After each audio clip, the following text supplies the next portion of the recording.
NFL draft, baby. Man, dude, it's like the Christmas of the NFL. Woo! This is the best day. All right, let me get ready. I got a little something special for you. Okay, hit me with it.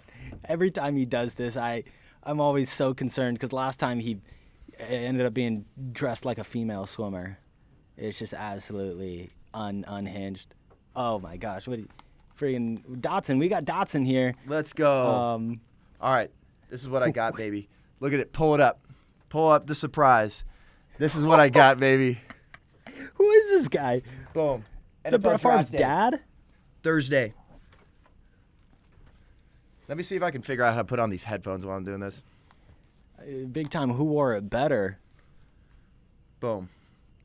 Yep, I'm the guy in the background. Put his hand up there. NFL draft day. I love it, baby. Let's go. Dude, that is... Dude, I got I got just jeans jorts. Man, Jeans. Yeah. Wow, that is one heck of a Halloween costume. Thanks. That's a deep cut. Like nobody would know what that is. Mm-hmm. That's what I do, baby. I keep people on their toes. All right. So what we're gonna do right now is we're gonna have a mock top 10. This is gonna be fun. Now, here, the one thing I was thinking about last night, and I figured I'd bring it up just now. Do we want to do this? Because so John and I are gonna go back and forth on it. He'll have a pick. I'll have a pick. He'll have a pick. So we each get 5 in the first top 10. Do we want to do it off of what we would do, or are we picking based off of what we think the teams will do? I think it should be a little bit of both. A little bit of both. Well, marry that together a little bit. Yeah, because I feel like we have our own ideas of where this should go. Man, what a look, huh? This is nice. For everybody watching, man, you guys are getting an absolute treat here. You look like the, detective who is just drunk coming home off the job because it's been a really rough week.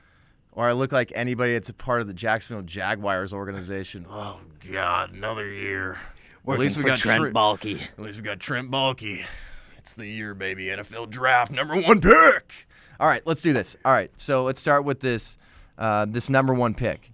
There's the odds have been shifting all over the place. Which now it is completely in favor of Trayvon Walker, which, speaking of Trent Baalke, which, look, he doesn't, Pro Football Focus clearly doesn't think much of him because we're using their mock draft simulator, shout out, and he's not even in the top 8. But he is the favored in Vegas right now because Baalke apparently is really in on him, which should make anybody question it. Yeah, I mean, for me, too, what I would say is their best pick right here is Aiden Hutchinson. I think that's So, yeah, we'll give you odds. So you have the first pick. You're on the clock. Yeah, I'm going Aiden Hutchinson. I mean, he's a Heisman Trophy finalist, led the conference with 14 sacks, Big Ten Player of the Year. And you got to remember someone like Trent Baalke that we just mentioned, he likes these kind of guys. Obviously, Aldon Smith didn't work out when he drafted him in San Francisco. Like, talk about a guy that had producer Dom back here is just freaking out about all these Niner stuff. Trent Baalke was not good to you, Dom. I'm so sorry that you've been hurt by this guy. And I'm sorry that I don't think this is going to hurt Jacksonville because Aiden Hutchinson is a guy that's great on the field and he's great off. Mm-hmm. That's something that you got to put into play here. And they need a pass rusher. But there's also a little bit where people are thinking, do you pick up a guy that can protect your previous top pick? Mm-hmm. However, this morning we just saw the Jaguars extended Cam Robinson, their left tackle, on a 3-year deal. So it looks like offensive tackle is off the board for them. Probably a good move. Here's the one thing I'll say about Aiden Hutchinson. Did you know, as far as arm length goes, he is in the 5th percentile, which obviously that's bad. You want to be in the higher. He is in the 5th percentile. For his size, he has really, really short arms, which for a pass rush, so it's kind of funny. Like, this is the problem, though. We start to... Here comes Aiden Hutchinson. Like a T-Rex, like Aiden Hutchinson coming at you. Do we, like, sometimes in the pre-draft process, we get into, like, a lot of things where it's just, like, sometimes we just need to look at go back to the tape and go, good player, bad player. Like, are they good? And it's like, this last year, Aiden Hutchinson just flat out, like, good. Like, he was good.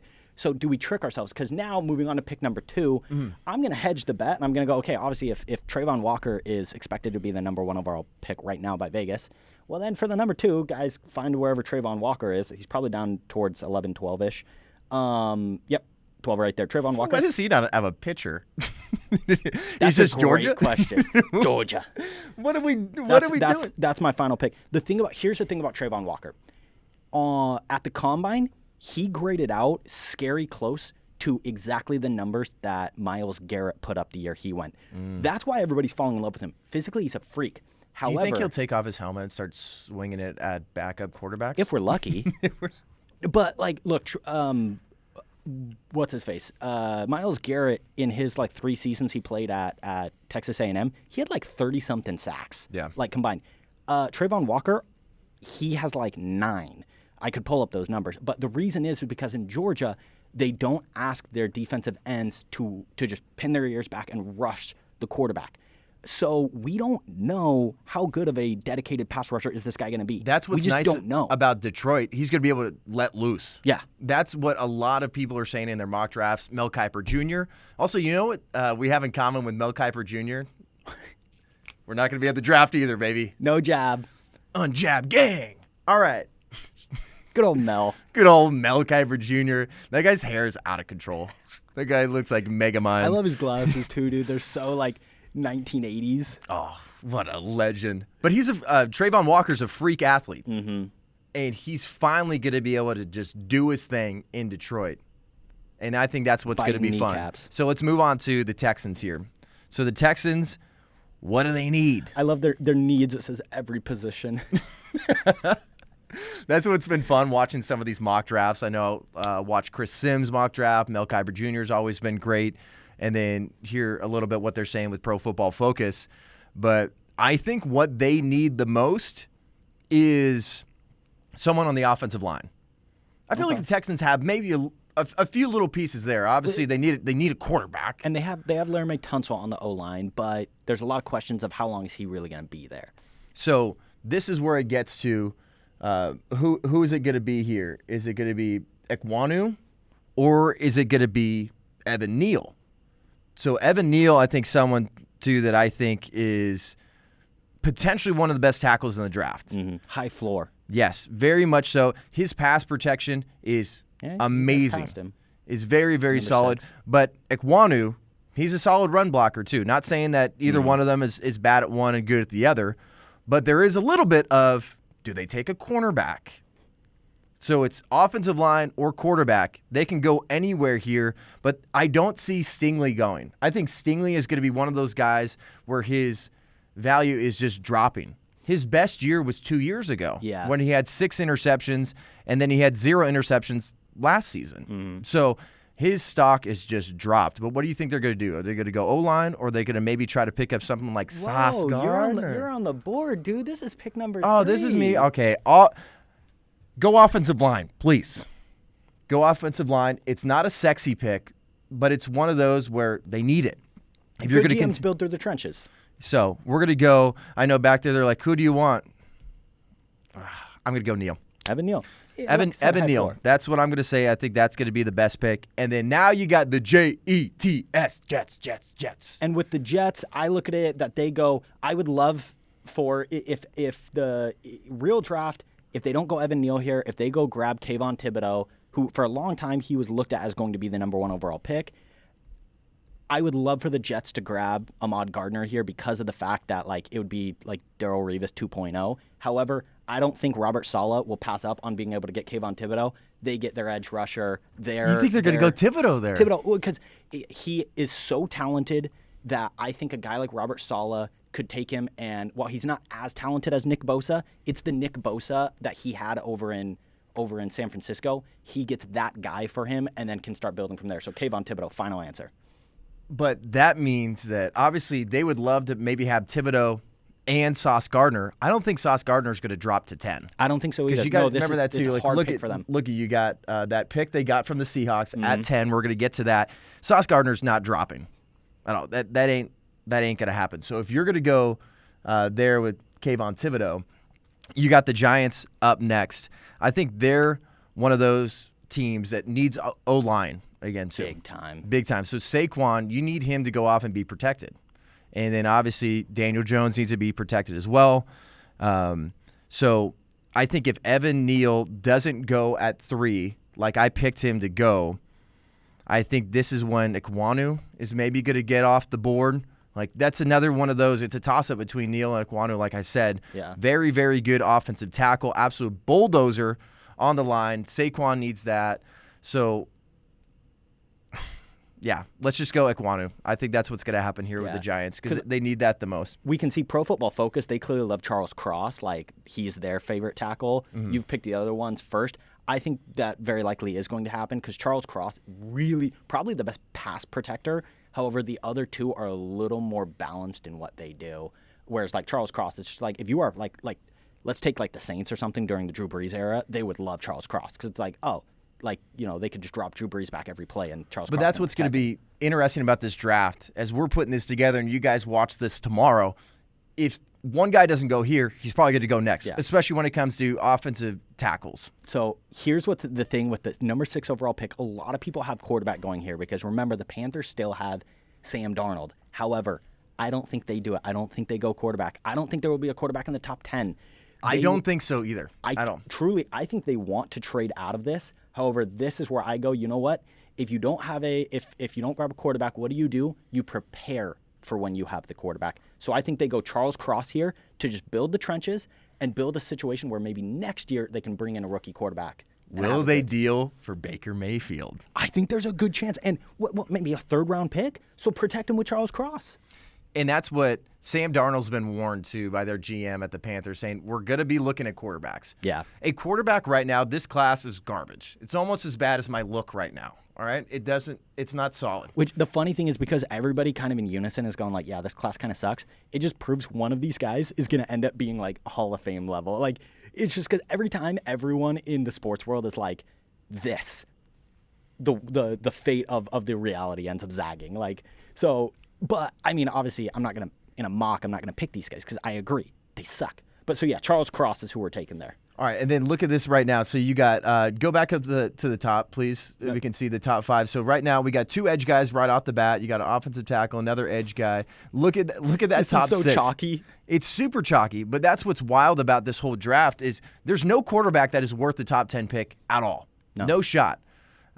I know we're going to get to pick 8, which is going to be interesting. I think that might be the best shot for a quarterback to go. Wait. Do you want to trade me then? Because normally I would have pick 8 because it's I want to trade. All right, so you guys know I'm a Falcons guy. So yeah, give me. You know what? I'll trade you 8 for 9. So you can go with 7 here. I want the Seahawks. Okay. Perfect. So you go ahead and you want me to do 7 and 8? Yeah, so you'll do 7 and 8, and then I'll do 9 and 10. Okay, so we got Giants. So they got this pick from the Bears. I think this is where they go Jermaine Johnson. I think they need an edge rusher right now. Florida State, ACC Defensive Player of the Year. Oh, wow. No, all the way down at 32. Pro Football Focus hates him. That's why I think this guy's a beast. No, he is a beast. This guy's a total stud, and I think that's what the Giants need. Is he led the ACC in tackles for loss, sacks, but the thing that's going to be interesting here with Jermaine Johnson, I don't think if he doesn't get picked here, he's going to be a mid-first round guy. I think this could be one of those kind of, if you could call it a first-round steal, but he's just an absolute freak athlete. They need an edge rusher. This guy's coming off a fantastic year in the ACC. Yeah. Obviously, it's not as strong as we see a lot of these guys that are in the Big Ten or the SEC. But I really like this fit here in New York, and I think that's what they're going to go. There are some people who don't like Jermaine Johnson because he was on Georgia's team, and he transferred over to Florida State because he wasn't getting playing time. Mm-hmm. I don't actually hold that against people because they go like, oh, well, he wasn't good enough to start at Georgia. So it's like, no. Guys, different systems. Like the Florida State defense runs a completely different defensive scheme than what Georgia does. And that's what the casual fan doesn't really understand a lot of times is like you can't just plug and play. Like sometimes you have a square peg in a round hole. Like defensive scheme matters. But so yeah, I think Jermaine Johnson's a good player. All right, let's go number 8. All right, your Falcons. All right, a lot of people are saying Malik Willis. That might be the pick here from Liberty University. He's the quarterback with the most upside. He's the quarterback that is a great dude off the field. Falcons, please don't pick a quarterback. I don't think it's worth it. The Falcons definitely have a terrible history of picking up horrible defensive players that are absolute busts. We talk about guys like Vic Beasley. He was round 1, pick 8 in 2015. That guy's not even in the league anymore. Tack McKinley, 28th pick in the first round in 2017. The pick here, 100%. We haven't had a pass rush in Atlanta, and it feels like eons. Jordan Davis is the pick. Get Jordan Davis. This guy is an absolute beast. He's a freak of nature. It's a safe pick. And when you have a history of a lot of defensive busts, this could be what takes Jerry Fontenot, the new GM, to the next level. Say, this is why you guys hired me. This is why I went from the Saints to the Falcons to build up this defense. Obviously, you're missing Dan Quinn a little bit from a defensive standpoint. Did a great job with the Cowboys. Jordan Davis is the pick, D-tackle from Georgia. He was a stud with the national champions, and I think he'll be a stud in Atlanta.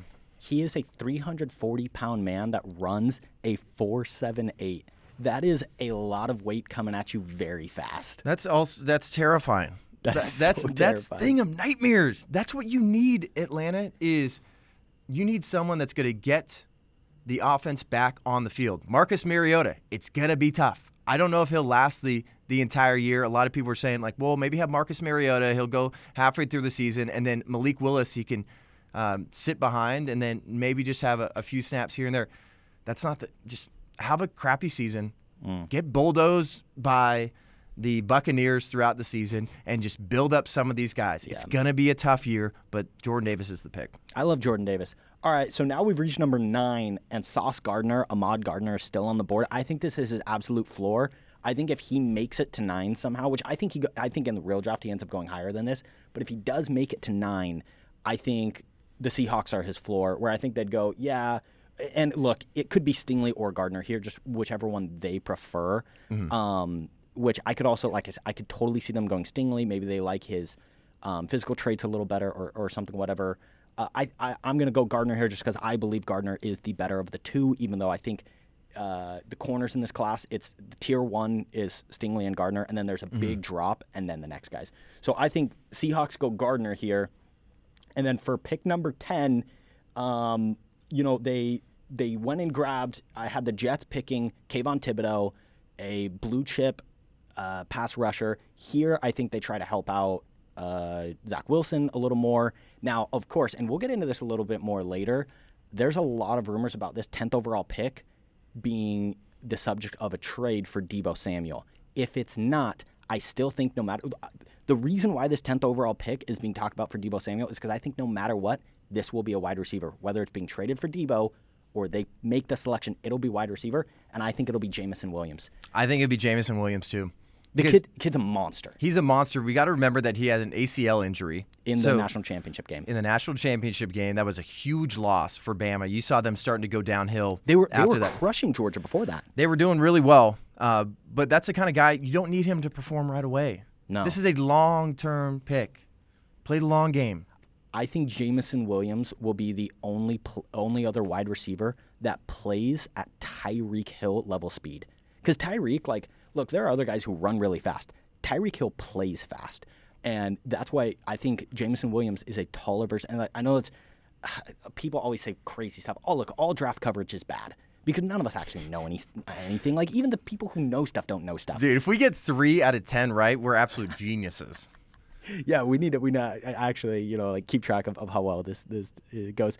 But Jameson Williams, I think, will be the first wide receiver off the board because he's special. Like, he's just really, really good. Yeah. Boom. So there's the top 10. Everybody, we're going to pull that up, go down this list right here as I take off that horrible-looking hat. Aiden Hutchinson, Trayvon Walker, Evan Neal, Thibodeau, Ekwonu, Cross, Johnson, Jordan Davis, Sauce Gardner, best name in the draft, Jameson Williams. Boom. No quarterbacks. No quarterbacks at all. You like what you just saw and you want more non-woke sports talk and conversation? Of course you do. Make sure you head over to the Breakaway YouTube channel, subscribe, also hit the like button. We give you all that sports news without the nonsense. That's what you're looking for. We're also on Instagram at TPUSA Breakaway. Appreciate y'all.